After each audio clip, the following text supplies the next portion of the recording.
جو شخص یہ چاہتا ہے کہ اللہ تعالیٰ مجھے دنیا میں عزت دے اور اتنی عزت کہ ہر بندہ آپ کی عزت کرے،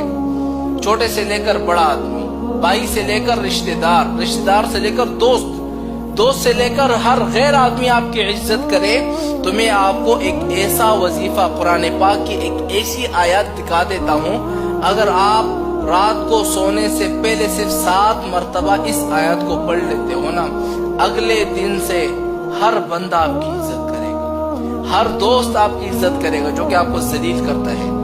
بھائی جو کہ آپ کو ذلیل کرتا رہتا ہے، یا کوئی رشتہ دار ہے، ہر بندہ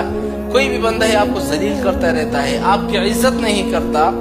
تو میں آپ کو ایک ایسا دعا بتلا دیتا ہوں جو کہ قرآن پاک میں ہے، اگر اس کو صرف 7 مرتبہ سونے سے پہلے پڑھ دو، ہر بندہ آپ کی عزت کرنے لگ جائے گا، چھوٹے سے چھوٹا آدمی، بڑے سے بڑا آدمی،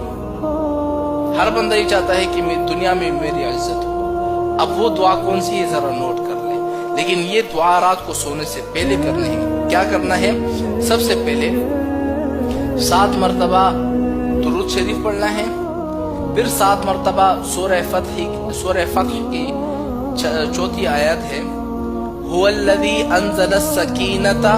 فی قلوب المؤمنین لیزدادوا ایمانا مع ایمانہم، اس کو 7 مرتبہ پڑھ کے اپنے اوپر دم کر دیں، سو جائیں، صبح سے آپ دیکھنا وہ دوست جو آپ کی عزت نہیں کرتا تھا وہ بھی آپ کی عزت کرنے لگ جائے گا، یا کوئی رشتہ دار ہے، بھائی ہے، یا دنیا کا کوئی